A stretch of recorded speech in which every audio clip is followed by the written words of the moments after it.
Welcome to On Top of the Covers, a weekly podcast by Orlove dedicated to all of you amazing human beings, the creative visionaries and the entrepreneurs, the artists, makers, disruptors, people around the world that are really chasing unconventional ways, which is something that I'm a fan of if you've been listening for a while.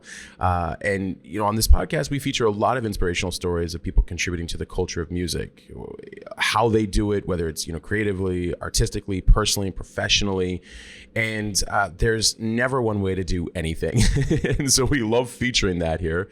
I'm Matt Gottesman, for those of you I'm just being introduced to. It's so nice to meet you guys. I'm your host, the director of the Orlove brands, and you guys can reach out to me at Matt Gottesman on Instagram. I answer each and every DM, text, reply, response. Happy to get your feedback. You can also see us at We Are Orlove on Instagram as well. And we always say music is one of the biggest connections in the world. It's this common bond. So why not open up conversations on art and its contributors, the business, the creativity, its missions, everything, right? So we want to show you unconventional ways and different paths to quote unquote success. A very arbitrary word in my opinion, which I love. And we're going to dive right in. And I have another incredible guest today, John Monkman. He's a London-based artist and founder of Beesemyer Music. And we're going to be talking also a little bit about music and meditation. Creating music can also be a form of meditation. And I say this a lot. Creating anything a lot of times allows us to become very present and out of our mind. In a good way, so in a healthy way of not thinking too much and putting ourselves into a state of action that is us doing something in its most present state, right? And that allows us to kind of stop overthinking things a lot of times and being more in what's right in front of us. And a lot of times we can actually end up solving a lot of other things maybe happening in and around our world or in our life simply by getting into movement and creativity. But there's much more than that too. It also can be like a form of meditation. We're going to talk about sound and how that affects us. We're going to talk about sound design with him. And we're going to talk about frequency specific music, and we're going to talk about breathwork and his techno production masterclass. So lots of really great stuff. But real quick, just want to give you a quick background. As I mentioned, he's a London-based artist, founder of Beesemyer Music. Unparalleled music productions are signed to global tastemakers such as Compact, Elum, Crosstown Rebels, and Juna Deep. He's an exhilarating live performer, bringing his vast array of captivating tracks of life in a thrilling presentation of sound emotion, and does quite a bit of live streaming. That's what we were talking about before the show. And then breaking out in 2015, he seized the attention of the global dance music community with the release of two widely acclaimed summer dance floor gems, his remix of Solomon Gray's Twilight, Beatport number 1, and in Juna Deep, Phoenix with Pete Tong. Maybe you guys remember that one. If you haven't or you don't know, immediately go check it out. But I'm sure you have at this point. I feel like everybody has. And the latter, marked the second collaboration between him and Pete Tong, right? So following on their Soara single, The Bumps, was remixed by electronic music royalty Moby, a small name that some of you may remember and know. And the pair delivered a third installment together in 2016 with engrossing Aurora on Beesemyer, and having crafted a signature powerhouse sound that has been strongly endorsed by the likes of Crosstown Rebels Damian Lazarus, Drumcode Titan Adam Beyer, and Illinois boss Sasha. John Monkman has emerged as a much trusted source for supreme dance floor fuel. I've seen this guy's stuff all over the internet, so it was also really cool, and his sound. So it was also for me really cool that we get to do this. And then after kicking off 2018 with the Solomon and Sasha approved Masai EP on his own imprint, he delivered a scintillating live show on April 21st at California's renowned Coachella Festival. I'm sure you guys remember that. Coachella. we look forward to that again. And he took his sounds, globally, even more so. The summer saw killer releases in Ketosis and the Juna Deep's gem Magnolia. And in early 2019, he saw a return to the prestigious Compact for the relentless Pesto Punk. Maybe you guys remember that one, in collaboration with James Monroe, followed by a Drumcode debut and remixing label boss Adam Beyer. He continued a triumphant year with a masterful 3-pack release on a Juna Deep's titled Complex. Here we are, 2020 was 2020, 2021 is going on, and he's got his incredible, techno masterclass as well. And we're going to talk about all this. But first, John, you have this amazing background, man. Welcome to the show. It is so lovely to be here. I'm Matt. Yeah, it's fantastic. Absolutely. So, I told you before the show, the first thing we always do is just the rapid fire questions. We love being different. So if you're ready, we can dive right into those. Perfect. And I always love hearing the answers too. Okay. Question number 1, if all music is gone and you could save 3 albums, only 3 albums, what would they be to listen to for the rest of your life? The rest of my life. It's a serious undertaking. Right. Especially to a musician, a producer. So I think it's funny. I'm kind of like honing in on things that have kind of probably I'm still listening to now, that have done the test of whatever. I'm 39 now. So I'd say first of all, Aphex Twin is one of my kind of all-time just kind of inspiring producers and artists. He's got a lot of different albums. There's one which is kind of self-named. It's called Richard D. James. It's named after him. Is his name. So that's going to be one of them. It's kind of my kind of, it just repeatedly is a source of just kind of, I never ever really feel like I've kind of finished listening to it. It's just there. It's inspiration. It has a lot of people kind of think when you mention the word Aphex Twin, somebody doesn't really kind of isn't familiar with his music, I think they automatically think kind of really hectic, just intense music. And on the opposite, the guy has a really light touch in a lot of ways. And this album is this kind of beautiful, kind of some beautiful light melodies, childlike at times, against some just like seriously just incredible drum programming that you just kind of go like. So I think this has got to be one of them, because it's just I will forever be entertained. And if this is the rest of my life, I think this thing has got to kind of somehow, it's got to keep me, keep the ears going. It's one of them. I think Dark Side of the Moon, Pink Floyd, just to kind of connect to some kind of rock and roll, but not really, but still this kind of concept album journey, something that again I go back to is just it's just I love Pink Floyd. The Wall, all these other kind of albums they did. I'm not Dark Side of the Moon is just the one for me. So I kind of I'll champion that to the cows come home. And then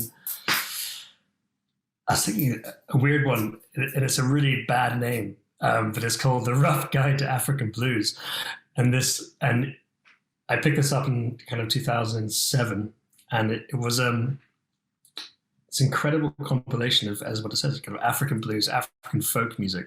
And this was the first kind of time I'd really heard, probably been at festivals and heard some sort of kind of this sound, but never been able to identify it. And this is just all these incredible artists singing, such as the kind of Umu Sangeri. There's a guy called Nuru Kane, and they're just these incredible voices, inspiring sounds. So they'd be the kind of the juxtaposition between these quite kind of heady, hard Aphex Twin, kind of possibly mindy kind of Pink Floyd, but then into the kind of the more softer, kind of delicate kind of sound of this kind of Rough Guide to African Blues, which is a terrible name, almost like it, but the content is amazing. I really encourage anyone to kind of go find it, because it's a real gateway to all these incredible artists.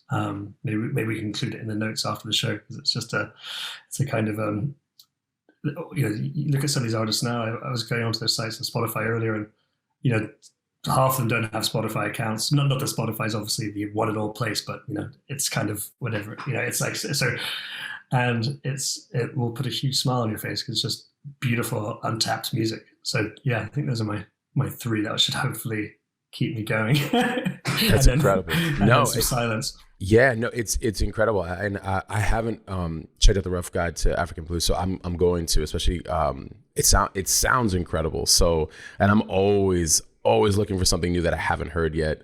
And what's so cool about it is that there's this whole, not movement, but this whole notion that modern day American blues, parentheses, I'm right, but the kind of it's all African based, a lot of it, and this really solidifies that, and you hear it. And you kind of, it's a real penny drop moment. Like, oh my God, these sounds have been developed a long time before people have been coming over to the States, and it's just, it's wonderful. It's this kind of, it's super. You're taken to a really special place. So yeah, definitely stuff. And this brings me to question 2, which may relate to question 1. This happens often, because maybe some of these artists are something that you would be a considerable answer. But name an influential person, living or non-living, that if you could interact with for one night, who would they be? And I always tell people, like, it can be anybody in history that no longer is alive, or, you know, the creator of, you know, the initial first group of people that created with the African folk music, you know, or exactly. Pink Floyd or whoever. But, you know, yeah, who would it be? Who would an influential person be for you? I think probably a living person, almost just living. So how is he still living? I think Keith Richards would be. How is he still living? I think for the music side of things, and if this is one night, I was kind of thinking that we're gonna have a fun night. We're gonna have a fun night. Right. So, great choice. Great choice. The third question, in your opinion, what's the best music-focused film of all time for you? And I tell people all the time, documentary, rockumentary, fiction, you know, it doesn't have to be like based on a true story or anything like that. It can literally be anything, but music is its focus. Music is focus. Okay, yeah. So even though it's not its focus, I was thinking in terms of like the sonics and the sound. Blade Runner is always something that really hits me in terms of just being just like, it's just so many of the scenes are just beholden on just the suspense of the audio there. So that was I was kind of thinking, right, again, something like Pulp Fiction, which is just the soundtrack on that is just, you know, again, it's compilation kind of thing, which, you know, I remember just had that as a CD, and the songs on that, again, these kind of gateways, all these incredible artists. It's a trip, it's a journey. So yeah. Pulp Fiction it came up one other time. You are not alone, and I completely agree. I mean, because they didn't just make it like, a soundtrack to a movie. It really was a strong component for them capturing an essence to the movie as well too. Like it was you know, obviously not a musical, but like, I don't know, the music was very much a very intricate part of like a lot of the different scenes, the dance scene, or her, you know, by herself when she's in the, you know, in the living room, you know, getting ready. I mean, like all these different scenes, like how they incorporated music as kind of like a transition for where we at in the story, but also injecting a vibe. I don't know. It was amazing. It's so cool. I mean, it's a real kind of, you know, Tarantino, he talks a lot how it's, you know, it's a lot of music that he's into or he's sourcing. So I like that. It's super personal. It's really kind of, but yeah, I think there's my three. Incredible. And then the final question, what's an important book, podcast? It could be Audible. It could be, you know, a manual, a manifesto, something that's helped you navigate your creativity and passion. Yes, I think. I mean, again, I think from a kind of functional kind of, not Audible, but I listen to a lot of. I mean, probably sounds weird. Listen to a lot of, you know, good meditation apps, things like Sam Harris. Oh yeah, podcast. Waking Up is just pure. Just it's just gold in terms of just content and just, you know, I mean, that's kind of more functional kind of nothing. That's life. It's more of a meditation app. It's like, it's exactly, but I think a kind of a story, which I go back to, which is just a wonderfully written book, is the Philip Pullman books. There's Dark Materials. They've written quite a while back. They keep trying to make films to kind of go alongside the books, but they never quite work out because they touch on these quite big religious ideas, which they never really seem to kind of, American production teams never really want to take them on because they're too kind of a little bit anti-gods. They never quite kick off, but the storytelling, his visualization of new worlds within worlds, I think is pretty inspiring. You know, I think I think probably, you know, when you're writing music, you're trying to create spaces and kind of trying to imagine new worlds. It's not quite the same, but I like that kind of just the way that he can do that. It's like, right, it's a kind of inspiring thing, a little takeaway to take away from that. Yeah, you know, not as familiar with Philip Pullman books, but Sam Harris I am. And incredible. And Waking Up is, you know, it's life. You know, it's like it's breathing life in terms of tapping into so much of this inner core to be able to be more in tune with everything that we do, especially our creativity and our work, like the work that we're here to do and our purpose. So and the app is incredible. Yeah, So exactly. I'm pretty biased on the app. It's pretty damn good. It's right. They've really nailed it, and it sounds good. It looks good. It's he's great. It's thank heavens we have that. Really, I think it's a really, really important tool. So this brings me to the first question. And because, just in hearing you, some of the things that are important to you and how you think through creativity and then the meditation and things like that, I would love for you to just go as far back as you'd like, but I would love for the audience to get more context of like, how do we get here? Because you've done all this incredible work. You're highly creative, but you're also like constantly in, working on alignment and your attunement. So I'd love to know where those things started coming into play. And then, we'll start talking about a lot more about this stuff. But you can go as far back as you want, but how do we get here? Yeah, it's a really good question. Well, it was the Big Bang Theory, and then what happened? Yeah, exactly. It's a work in progress. I heard someone say the other day, which put things really well. It's really hard to kind of, I think we're kind of, it's like the universe expanding. You're kind of at this end of this expanding thing. You're never really kind of it's kind of in the moment as opposed to kind of it's always evolving. But I guess the music began probably when I was not began. I was lucky enough to my mother and father they maybe made me. It's so sad when you say it now. Made you play instruments at school. It's ridiculous. Now I'd love to have someone pay for me to learn new instruments. It'd be incredible.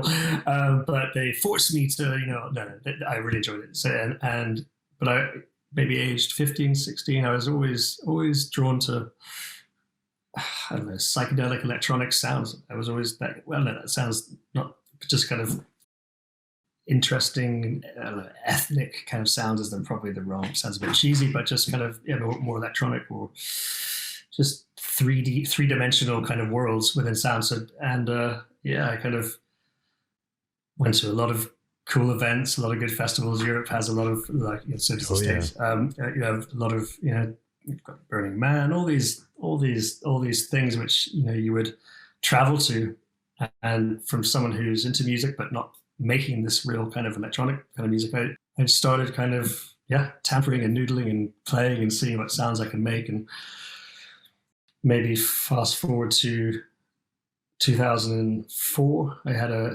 started a project with a really close friend of mine, my oldest pal actually. We were friends since we were 6, a friend called Chris, and we started a dance music project called Flip Flop.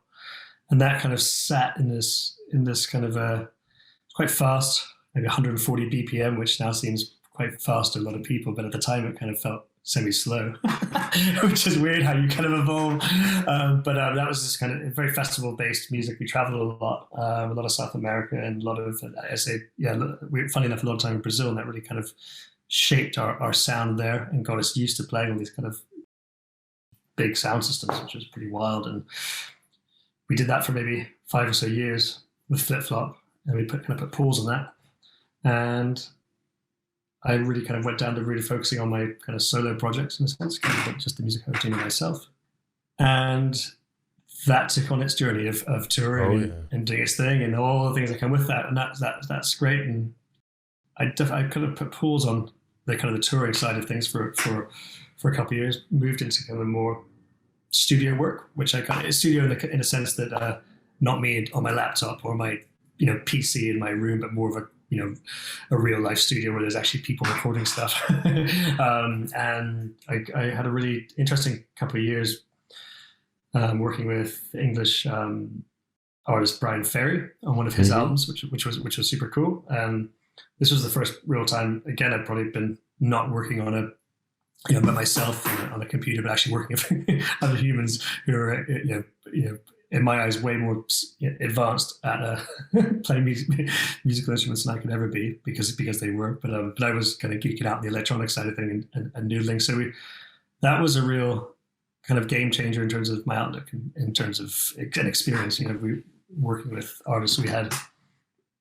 That was one of these albums where I kind of hit the jackpot in terms of who I was around. It was it was totally unexpected. It was a kind of his concept for the album is it's a very collaborative experience. So he would have he would be going, how do I, if we're having rhythm guitar on this track, who do we get? They'd be like, well, we need Nile Rodgers. And suddenly next day, Nile Rodgers would come up and just be laying down just, an incredible guitar. And you'd be like, wow, that's pretty cool. And then the next day you'd have, like, who's just a really good lead guitarist? David Gilmour. Okay, Pink Floyd. Let's get him in for the day. And anyway, the kind of the 6 months, a year kind of unfolded like this, where just these kind of greats were walking in and out. And that was pretty inspiring on a lot of levels. I mean, on every level, and pretty grateful to kind of be a part of that experience. And I got pretty absorbed into that world for quite a while, which was a bit of a segue away from this kind of more introspective dance music, in a sense, which is very kind of, it's a very different writing a vocal driven track to, in a sense, a track that has no vocals in it. It's just based on this kind of a progression of sound. It's a different game, in a sense, and has a different tactics for it.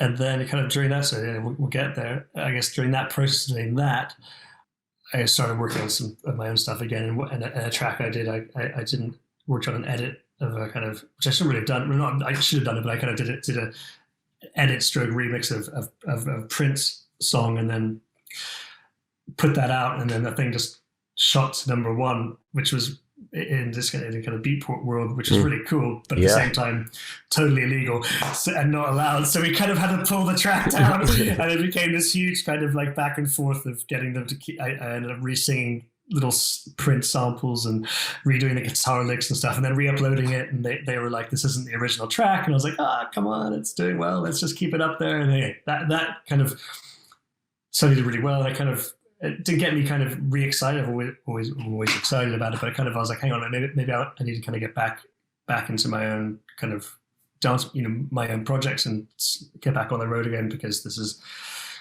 again one of a calling which I love doing. So I've kind of been, I think the last 5, 6, 7 years focused on my solo dance projects, which I release under my name. And then all that comes with it, all the various labels you mentioned earlier, and all that, and that kind of journey. And then kind of leading, the whole thing is, I guess it kind of goes with not with your age. That sounds sad, but I know where you're going with this. moving into kind of, we're talking about meditation and breath work and all these great things. I think they come with, which they shouldn't do. I mean, I wish I was deeply into meditation, breathwork at the age of 15. That would have been killer. Mm-hmm. And with my son Huxley, he's just under 2. I've already, we'll get onto that later, but I've already started getting him into, he's already does this like morning activation breath, which is hilarious. That's awesome. He's just pumping away. But I think through the,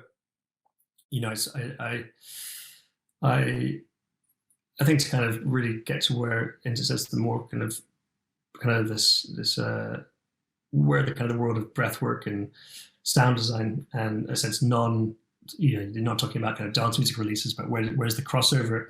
A really close friend of mine, a guy called Stuart Sandman, who runs a breath company called BreathPod, and he's killing it. He's suddenly has a spot on Radio 1 hosting an incredible kind of breathwork music kind of show. But we're very good friends, and we spent years working in a studio together, and he was going through some kind of trauma in his life, and he went down this kind of breathwork kind of route, becoming a facilitator, going off to retreats, getting his qualifications, going through the ranks of getting to the point where he is today. And we just had this kind of I remember really well, one of the sessions where we are now, we were just like, you know what?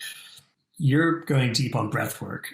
I'm sitting here just, we can make any sounds we want. We can explore sonics in ways that we can just go anywhere with that.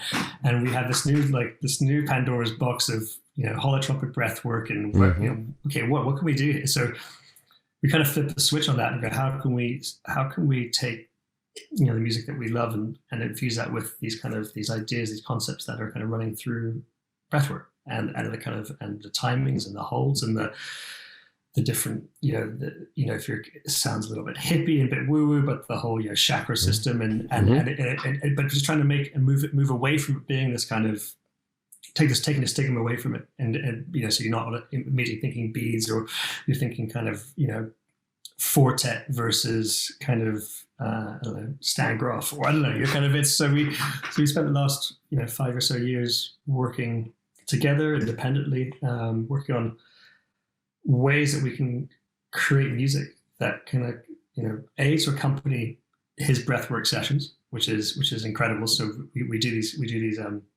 quite special. The working title was, which is kind of stuck. We started with, it's called modular healing, because we were using all this kind of modular synth work and stuff. We didn't quite like the word healing. It felt a bit kind of a bit sticky, but we spent the last kind of 5 or 6 years working in this space, and it's been fascinating. We had I think the journey kind of started with a workshop as a kind of testing ground for this music, where we would have these. Basically, we would design seven songs that would kind of run through each, in a sense, the kind of the chakra system that goes through the body. Each one broken up by really long breath holds that kind of really intensify the whole session.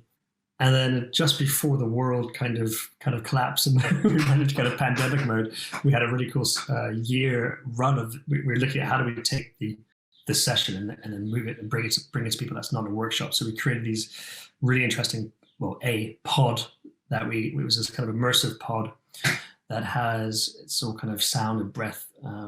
It's very interactive, and we've taken these to various companies, Google, Facebook, Warner Music, and had these in their companies where their employees can come and have these little 30-minute, almost some of them, little sessions. It's incredible, and it's kind of we have a little a notice board up outside the pod after, and people's comments are hilarious. It's I just feel like I've had a nitrous oxide burst. I'm feeling all these incredible feedback which you would get if you've done an interesting, powerful breath session with. So this experience, this space is kind of runs in parallel to my not more mainstream, but my dance music projects, which I'm touring with on the side. I'm working on these kind of experimental space of where breath and sound, how meditation, how the two kind of work, and kind of brings me to where I'm right now. It's kind of, it's not a juggling act, but kind of the two work so well together, because getting people to connect on a dance floor is very similar to getting people to connect with their lying down and doing a breath session. So it's a really, the two are great. And I for me, music is creating moments of, people listen to my music, they often tend to squeeze into a moment, which is then released. It's a kind of, it's a moment which I'd like to kind of transfer that experience between all kind of pieces. So yeah, I think that kind of brings me to where I am now. It's actually quite incredible. I get it completely. And a spiritual and breathwork mentor of mine said, where there's breath, there's life. And simple, but very impactful in that we can use breath to access levels of our consciousness and even beyond in a lot of ways that we, even some would, normally need plant-based drugs, just to access, but you don't. You can actually use breath in a lot of ways, and there's so much that it does in terms of how it opens up, how it does work with our chakras, and then the fact that you're combining sound. I learned a lot about how, well, first of all, how the tuning of the chakra, each chakra has like a sound that that it which I didn't know until more recently. And then how do we use that to get that part of the chakra back into how it becomes in tuned, and what does that do with how it affects our neurological system, how it affects our nervous system? How is it that we become more aligned and clear and focused and not, we're so responsive to emotion, but more grounded in an understanding of our emotions? Like all of these benefits that often don't get, spoken about. And then I love when you were like, without sounding too woo woo, that's our way of saying to the general public, like, look, like, I get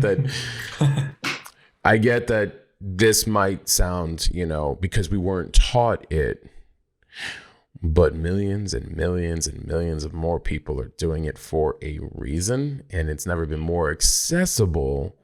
And you can try it once and notice the benefits immediately. 100%. I mean, it's ancient technology. It's ancient. That's been kind of squished by kind of Western, not squished, but it's been kind of forgotten, and it's now being rediscovered. And it's clearly, when you look at from a biological level, it's it's on certain levels these things. I'm kind of from sitting here and playing with. Doing little tests with different frequencies. You're sitting here and you're playing a theta wave, which is commonly, it's renowned for being very, putting into these kind of creative flow states and calming units. And I you sit there, you dial it in, you go, is this really doing what it's saying it's doing? And you go, well, I mean, maybe it's, there's still this kind of, right. But I think and it kind of leads what you're saying. I think the power of the spaces is when you combine it with the different practices. You have you have incredible music, but with someone who can guide that space well, and I think that it's a bit like how so you're going back to that the fact that all the the original holotropic breathwork really came from the fact that all the LSD treatments and therapies in the 60s were kind of made illegal. So this system was Stan Grof had to create something that wasn't basically illegal, hence the kind of the holotropic breathwork. But now we're moving into this psilocybin space now. It's very popular, and the benefits potentially, not potential, the benefits for various mental health issues and probably a lot of other things. But it's it's the difference between just sitting by yourself and having some mushrooms or a psilocybin dose, as opposed to sitting there and having someone guide you through that session and talk to you about it. So I think that's what we're trying to kind of what I'm trying to kind of. I think the two work so well together. It's just such a nice space to kind of explore. Yeah, and breath. What's so interesting about it too is, and I heard this. It was like, take a moment right now to feel through your breath. Most people don't. Our bodies are naturally working for themselves, breathing, but we mostly shallow breathing. And I remember the first time I heard that, I was like, that's true. Like it's autopilot and it's constantly shallow breathing. But that you always hear like, take a deep breath. And then like how a person feels right after that, it's like, the reason you feel that way is because you're mostly shallow breathing and not allowing the oxygenation and all that does to you internally. So taking a deep breath isn't just about like, take a chill pill. It's like, it's you have the two pillars, the sympathetic, parasympathetic kind of states of the body, and the fight or flight or kind of relax, digest kind of things. And I am when I'm sitting there working on a bit of music, I'm holding my breath, tensed up, and exactly. And it's hilarious. You speak to people who are talking to someone who he really thinks his built up problem with his kind of real mental state is that he was a real big gamer, and he was just holding his breath for 10 hours a day, and just putting your body into this really unhealthy state, which can lead to strokes and all these things. This thing builds up over time. It's not just if obviously you can hold your breath and you're going to have a stroke, but if you're sending messages throughout your body on a continual level that you're stressed, when actually you're not stressed, you're having a sweet time. You're just but you're telling your body you're stressed. It's kind of funny. It is that kind of, as you say, it is just remembering. We all to breathe. We all need little reminders to just breathe, because it's just it's so important. No, from the physical level, not just as you say, not just to kind of just breathe and take your breath, but it's it's a must. Yeah, well, a lot of people see like ice baths, right? A lot of people think like, oh, you're just trying to shock your system. I'm like, it's a lot more than that. First of all, it's actually about regulating your breath and breathing through it. And so from the moment you sit in there, normally if you're in shock and you can't control your breath, you're almost hyperventilating.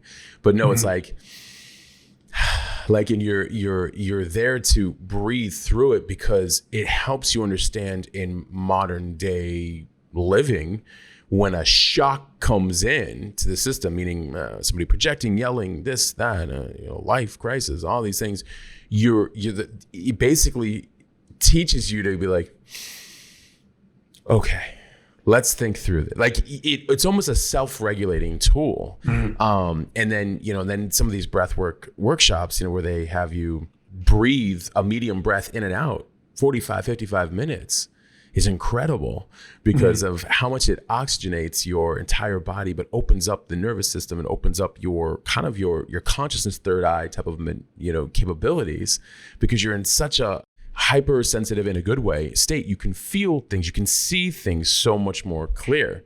So I can only imagine when you're applying that with sound, which is also interesting, because I've done sessions where, when you hear the sound and then it's got the different levels. Usually it's like a South American electronic, it's kind of like that. I'll have to pick a beat and I'll play it. But like you can feel that coming through, and it's so interesting how the body can get into such a beautiful natural state of clarity and creativity, and it's just phenomenal. I don't know I think what you're saying, as you said, it's coming back to this kind of ancient technology. It's on one level, it's so basic, because we are water, we are particles, we are all these things which clearly work better if they're aligned properly. So it's not some whack. I don't think it's very wacky, or it's all ancient. Just kind of, it just makes it makes sense. It's like right, this is if it's all it makes sense to be aligned, and if these things do that, then great. It's no, completely. Well, I'd have to get you along to one of these sessions, because they're I'm they're on great. there. Let's do it. Ours is kind of supercharged sessions where they're kind of, we're not using, sometimes we get kind of attacked by the gong bath kind of brigades, and we're joking because we're using we're using analog gear, but you were not using traditional instruments for these sessions, but it means we can lay on some slightly more intense. If we're talking like sub frequencies, they can be way more intense. It's powerful. There's a festival in the United Kingdom, and there's a sound system company. People who make speakers are called Function One. They're notorious for any speaker snobs. They're always is it Function One? It's like, yes, it's Function One. But they're just wonderful speakers to hear music out of. So we managed to get the festival allow us to kind of open up start the Sunday morning and we did a kind of 20-person, really small workshop, but on the main festival sound system. And it was kind of silly because we hadn't actually rehearsed it. Like we never, we used to do this in a workshop kind of situation. With this was like a full festival sound system. Everyone's sitting there, and I was sitting up in the kind of the DJ booth area, I guess, and then Stuart was facilitating it down there. I couldn't hear him. Usually we're kind of in communication talking, and I just was like, I can't hear you. It just sounds awesome. but the power of it, it was incredible. What I think is truly incredible about that opportunity too is when you can get in front of a large amount of people to facilitate something like this, especially if it's their first time, just so they can see like, oh wow, like this is a great tool that I can use. I'm saying this because now more than ever, the world needs it. The world needs a lot of like really great resources and tools and modalities, and finding the modalities that work best, but like a lot of things that help them kind of, we won't go down that rabbit hole, but the getting out of kind of this, whether it's the fight or flight or the emotions are good, but we have to sit and understand them. And sometimes in order to sit and understand them without stewing in them, we have to have clarity. In order to have clarity, we have to have like openness. In order to have openness, we need to have, meditation or breath work or any number of these things that allow us to be like, to calm the nervous system and like what's really going on, versus the emotional state of, I don't like how things are and I'm going to project them out into the world, which, so I'm also empathetic that's, a lot of what's happening, but I want for them though, these types of modalities. So I think it's really, really cool, which, brings me to a question I wanted to ask you. Because earlier when you were talking about like going into some of these companies and saying, hey, like I want these 30-minute sessions for your, employees. I wanted to hear a little bit more about the receptivity of that, because I think, well, obviously over the last year and a half, we've been able to see a lot of issues in a lot of different areas. And, I think the work environment is probably because I've always worked for myself, but in working with at times very large brands, you get to see a lot of things as well, and I feel like the environments for work, if we want to make this a full circle conversation, bring back to that, holding tight, holding the breath, constantly in this walking on eggshells, constantly, I can't make a mistake. If I make a mistake, who's going to see the mistake? No accountability. I don't want to have accountability, but I would like accountability. Like there are a million stressors because of leadership or lack of leadership, true leadership styles, or kind of the paradigm of this, I'll fall in line, but I can't do too much. If I do too much, I get abused. Just this kind of way, I think over the last 100 years, the corporate world had been built up. Not all are like that. There's a huge change that's been happening for years now, but the work environment became very stressful. A lot of people left that and went remote last year because of circumstances. And then I don't know the statistics outside of the US, but it was something like 60-some%, and I use statistics loosely because it's media. But I wouldn't be surprised if it's even higher. Some 60-some% didn't really want to go back because they were like, wait a minute, I had to sit with myself at home, and I had to start thinking about some things, and I was able to breathe for at least a moment, and they're seeing that. A work environment, right? It's yeah. I mean, it's. I think when I was a lot younger, maybe 24, I did internships at various companies. I still do a lot of graphic design work. But being an agency, seeing those places, and they're depending on who you are as a person, they can be very they're just intimidating places. If you're not someone who's that thing when you see someone you're talking to someone outside of their work amongst their friends, they're the life and soul of the thing, and then you see them at work, and they're you call them, and for example, I call my wife at work. It's, hey babe, how's it going? Hi John. Okay, listen, I'm just doing this, and yeah, okay, and you're just like, all right, yeah, right, you're surrounded.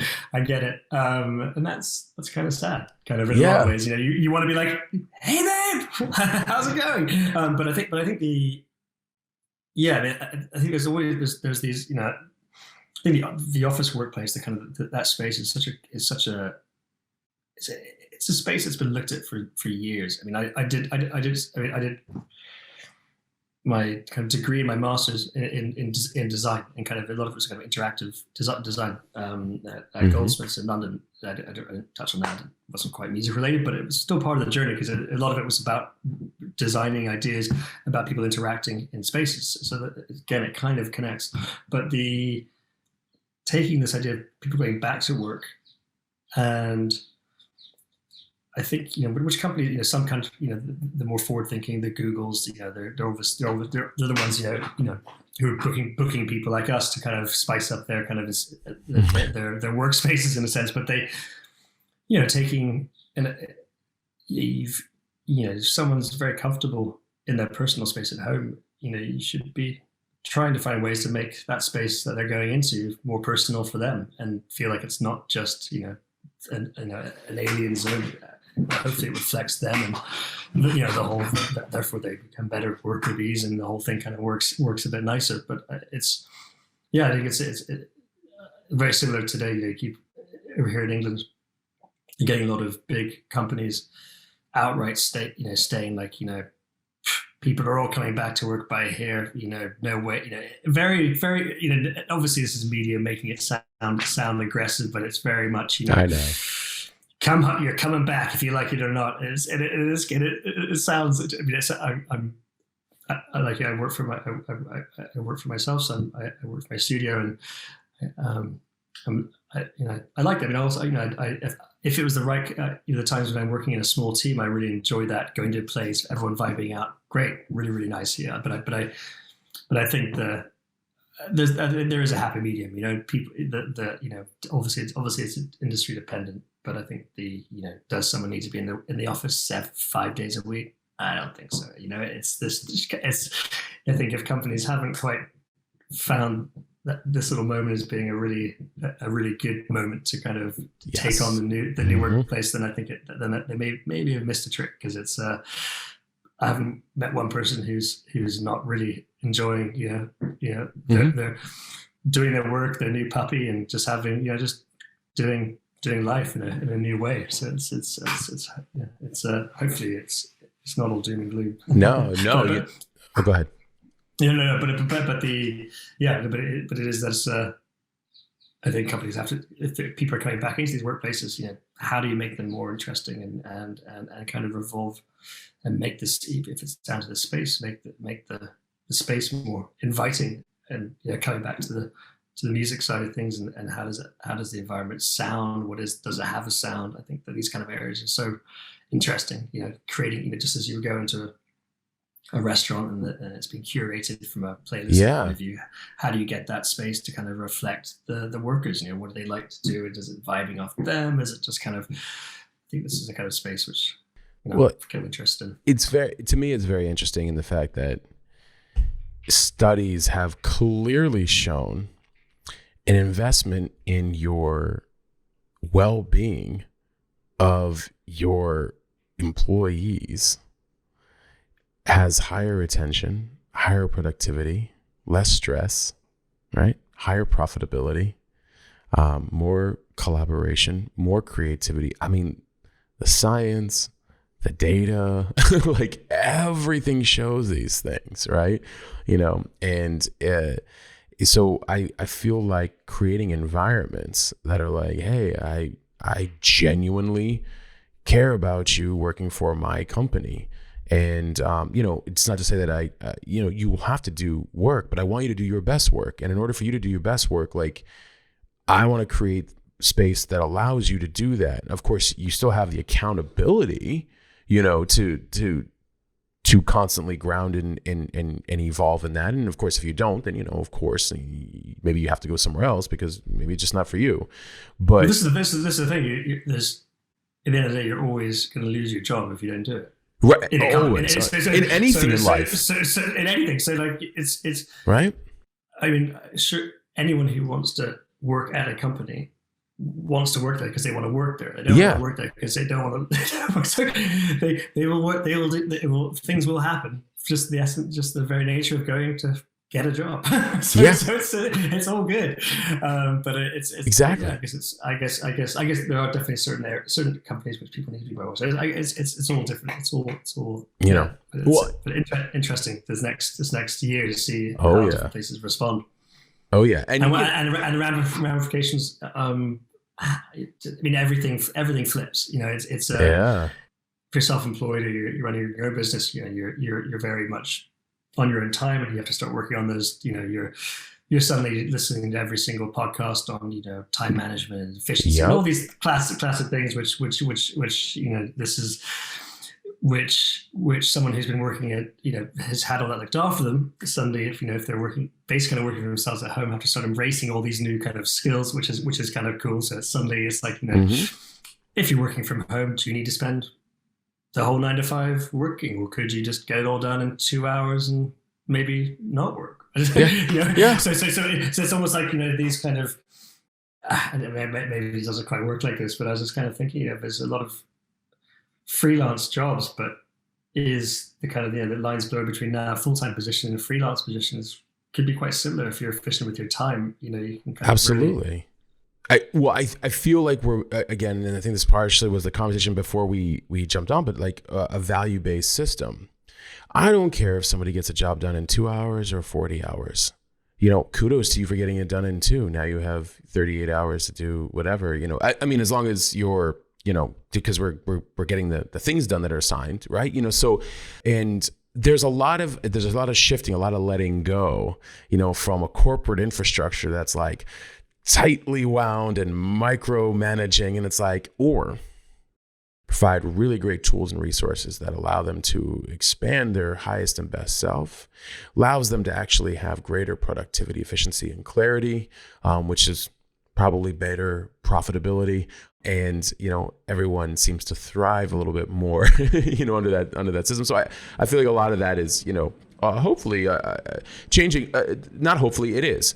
And companies are either going to adapt to that or they're not. And that's going to be that moving forward, because I think, you're as you're saying, like, you're seeing a lot more people where from being at home and, and I mean, I've done it for so long. But the other point that it was interesting that you're bringing up is because it does also make you have to deal with things. I always tell people, I'm like, well, freedom has a huge responsibility. And people are like, oh, I wish I could just do this. I wish I could do that. I'm like, well, you can, but just, it's probably a greater responsibility than when you work for an infrastructure that is providing all those things. So whether you like it or you don't like it, they are providing something. So freedom is a huge responsibility. It is so well worth it. But that's what's led to breath work. That's what's led to me doing the spiritual work. That's what's led to me doing personal development. That's what's led me to understand efficiency and time management. That's what's led me to understand finances and cash flow and, how to, be better budgeted. That's what's, you know what I'm saying? So it's an interesting thing where I encourage it for everybody, because I'm like, I want you to have this. But I want you to understand that it's a different level of work, which is beautiful, but it's also, it may seem frustrating because you're your greatest project. Yeah. But so have grace and use breathwork. Use music and breathwork, and but bring it around. Bring it back in. Well, so you guys have these sessions going on, and yes, I would love to take a part in one of them. Are you kidding me? Absolutely, I'd eat it up and probably just keep returning, but and happy to share that with everybody. But so you've got your music production, you've got the breathwork sessions, and then you've also got the techno production masterclass as well too, right? Do you want to talk a little bit about that and like how that got started and what you're doing with that? Yeah, I mean, it's something that, it's funny. It's something I've been, I've had a Google Doc open for probably 5 years or so. Absolutely, like a lot of people, yes. And it went from being is this a book? Is it just a PDF? Is it, what is this thing? Is it right? Is it a course? And and I just looking at how does one try and just kind of, it's just a lot, a lot of it's just my take on things. My take on things isn't the only, it's just one idea. But how do I convey the kind of the sense of my creative process in terms of music, and how it's not necessarily, I mean, one of the main things about this course is that it's not, it's called, it's a techno masterclass kind of thing. But that's, I wanted so it to be a specific, I needed to be a specific, predominantly a lot of people who listen to my music, that's the kind of music they listen to, because at the moment, this is the kind of the style that I'm kind of focused on. So I wanted it to be specific, not just, electronic music, but the ideas and the concepts are all transferable to really the creative process. It's more about asking about the hows and the whys you're doing this, not less about technique, but it's more about, you're coming up with why you want to do something. Your questions about how you get done get answered easier. And so that's kind of the basis of the course but it's designed to kind of really, like a lot of online courses in a sense, I say that a throwaway. No, it's not like any other online course ever. No. Of course. But I'm joking. But it's a kind of, it's hopefully it's like sitting next to me when I'm working on songs. I'm taking people. I'm opening up projects so people can see. I get a lot of. Before embarking on doing the course, I did some surveys throughout my just Instagram followers or Facebook followers, just seeing who in here, because I've never done it before, who in here are just music geeks who just actually just they like my productions less. I think everyone. I think the questions were, what are you into? Music, my lifestyle stuff, which I doubt that hugely. But totally, do you want to see more pictures of my son, my wife, music production stuff, or you just want to hear about my next release? And it was like 95% of people were like, music technology, we want to know how you do stuff. And it was like, well, perfect. Okay, great. This is cool. And so I kind of just seeked out to kind of create this system, or this kind of a breakdown of what I do. And it was a real undertaking. It was like 5 months in filming and editing, and it was a real beast of a task to complete. But I think it's funny with those things. After like a big project, I think you tend not to want to look at something for a very long time. You kind of go, I'm done with that, but I keep I go in and out of it to make new little take little snippets out of little bits, and it's. I'm not bored yet. Maybe that's because I'm listening to myself talk. I'm joking, but it's something which I think it stands the test of should be providing enough kind of inspiration, insight into some interesting ideas, which I think are transferable and should help people just kind of, we are lucky now that with, working in computer kind of based music, it was very much self-discovery. What do I do? How do I do it? I have no idea. And that's the beauty of it. You kind of just made your own process. You listen to a sound, listen to someone's drum pattern, and you go, how do they make that? You try and recreate it, you copy it, and through that process, you come up with your own technique. And it's definitely the amount of time I've now we come a little bit further on in the game. I'll be doing gig shows with people who maybe 5 years ago, people who I really looked up to, but now we're sharing a stage, and backstage we can geek out, like, so I'll be like, I've got to be honest with you. I remember like a few years ago, I was just like trying to rip off trying to make one of your sounds. I couldn't work out how to do it, and I think I nailed it. And they're like, that's definitely not how I did it. and I go, well, I managed to through some other process do that. But I think that self discovery journey through all creative mediums such as music is so important. You need to find the thing that gets you out of bed, thing that really gets you excited, find the weird sound that someone's made that makes you go, oh my God, I really want to make that sound. And how do I do that? Go that journey. We are super fortunate with YouTube, and if you want to get technical, you can, I spend so much time on YouTube rewatching videos on compression or new equalizing techniques. I've probably watched the same ones over and again. Whether it's got a short-term memory, I don't know. But just there's so much information to absorb. But it is nice. I think what's nice about, and which has been, especially for people starting out in music, this lockdown thing. I mean, it's a lot of really incredible, and I'm sure in all different fields, it's a lot of people like top of their game, making incredible content about how they do what they do, and that's just incredible. And it's only gonna, I think one of the goals was to kind of just get people making better music, so when I'm in a club, I can hear better music. Right. But I just think there's more you can put in. Hopefully there's this stuff that you kind of stand there and go, whoa, that's pretty powerful. So it's a hopefully it's a kind of taking people so they're like kind of right here with me, and we can kind of go on this little journey together and uncover a few, not secrets, because that's a bit cheesy, but kind of just techniques that that do the business, and that maybe someone how do they do it, and they just want to see something. So it's a little kind of pulling back the curtain. I think it's very holistic in a lot of ways, because, well, one, you're coming with decades of experience, so you're bringing that, but then I think it's important to drill into the why of, hey, in order to create, it's going to require a level of your soul.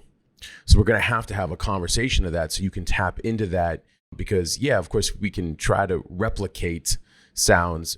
But as you've even pointed out, like even when you replicate, you found a different way to get there than the original creator of it, right? And so I think it's important for in any course or teaching or educational material to say, we've got to help you get to a place where you understand elements of yourself that you didn't before to inject yourself into this thing. Now, if we're talking technical, here's some really cool things that I have done. Now, how you use them with why you're doing them, that's what you create and is, uniquely becomes yours. Exactly. It's the journey you've been on as a person. That is that. And you could, not say you could suddenly start creating, I don't know, pick any genre of music and just go onto YouTube and find, you could just make it. But is it, I'm probably, when I'm working on certain, say a breakdown of, I'm still harking back to, say, a moment on an epic dance floor in an afternoon where it's just, the vibe is just, unreal. And it's just like, right, we just need that in the music. And then when that's complete and you play it out, at that moment it's like, it did it. It's been recreated again. This is, yes, it really is so exciting. And that excitement, like kind of, it's so incredible. Yeah, it grows with you. Yeah, sorry. Yeah. What do you have coming up? Everything.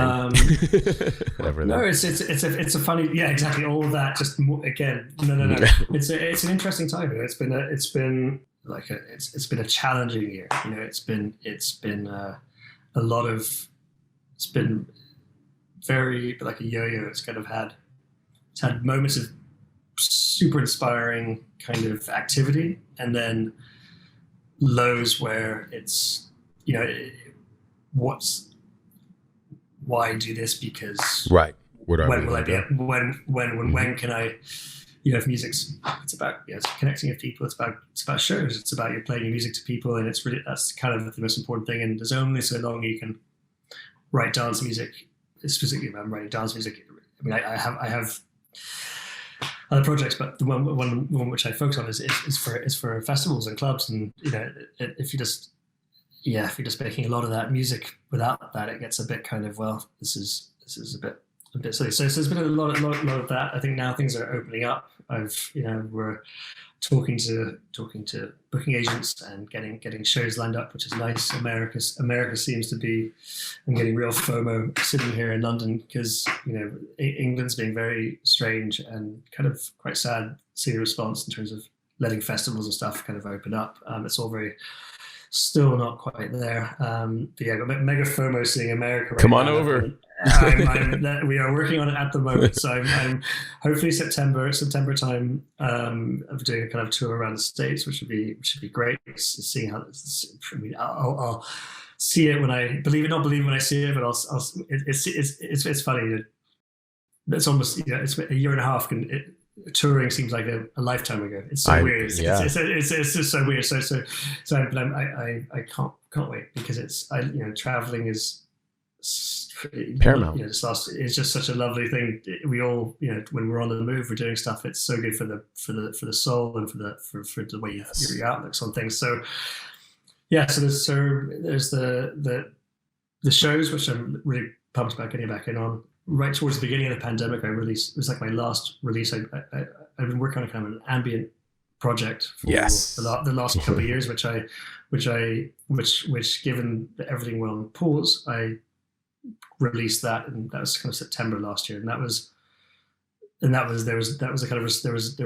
no beats, no rhythms. It was just pure pulsing, kind of trippy but kind of cinematic kind of album, which was really cool. So, but apart from that, I haven't released any kind of, say, club focused music because I just haven't really seen the point of it, really, because there's no clubs. And for me at least, it's also it's a bit disheartening because when you put out a release, you want it to be it's the process is it's the box ticking of getting the music to certain people to play, and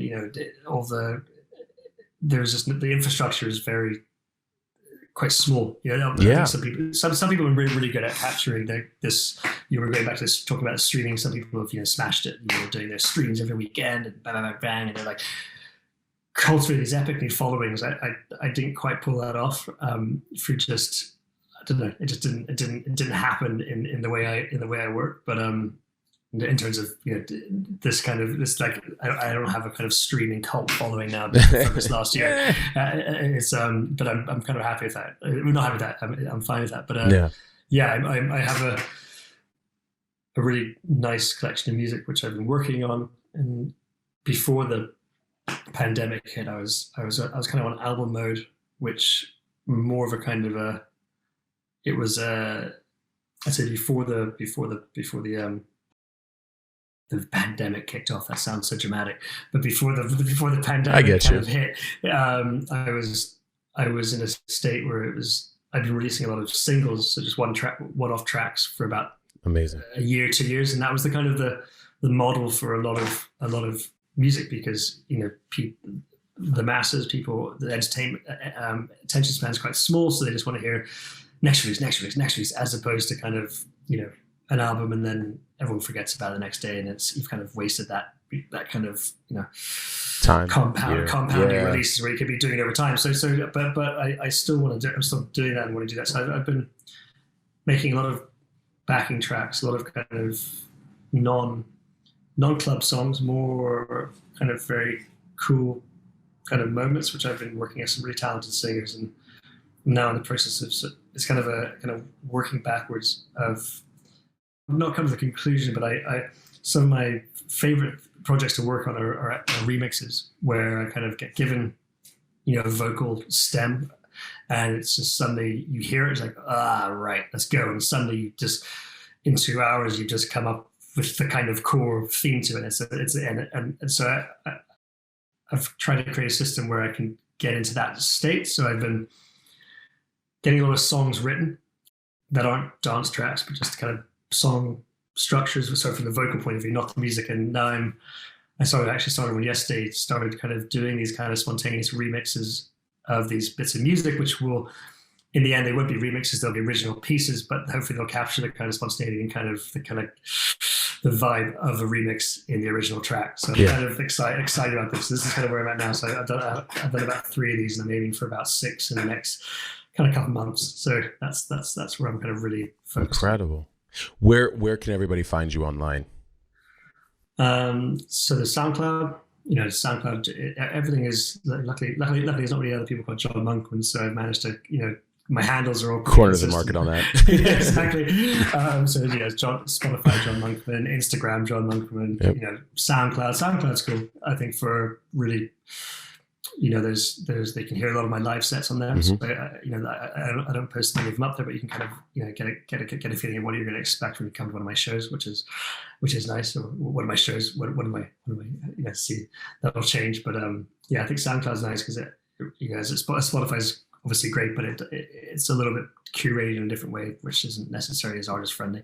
Well, yeah, this is incredible. I mean, you're doing incredible work. You've been for a long time.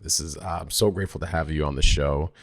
I can't believe we've gone like an hour and 15. Perfect. So, no, it's really there's something roughly around that, right? But to me, those are always the best. Like it just flow. It's just flow. But I truly appreciate having you on the show. And for everybody listening, John Monkman, you know, on Instagram, on SoundCloud, go over there. For any of the aspiring musicians and artists, they can learn more about the Techno Masterclass. I'll put the website as well in the show notes, so everybody can find that as well too. And you know, I look forward to continue following your journey. I'm gonna do so as well on social, and just really, really appreciate it. Thank you so much, John, for being on the show. No, it's been a real pleasure, and yeah, you know, I'm glad it went on. It was really nice, as you say. That's the sign of the good times. Absolutely. As a flow. And so everybody listening, guys, thank you so much for tuning into On Top of the Covers. It means so much to us and the movement and to the contribution to music culture, right? We're documenting as it's rapidly changing.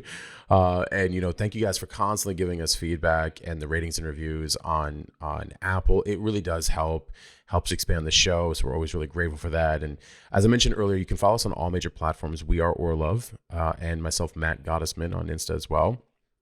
And, you know, everybody that's listening to this I say this all the time, but if you're listening to this on Apple or Spotify or radio.com or Google or iHeart or any of them, you can actually watch this on our YouTube channel as well, Orlove Music, Orlove Entertainment, just Orlove YouTube channel. You'll find it. But you can watch this and, ask us questions, drop us some feedback in the comments and whatnot. I'll be sure to answer, Definitely. John will see it as well too. So we appreciate you guys. Thank you guys truly, truly so much, and continue to be a part of this. We appreciate you, and we're out.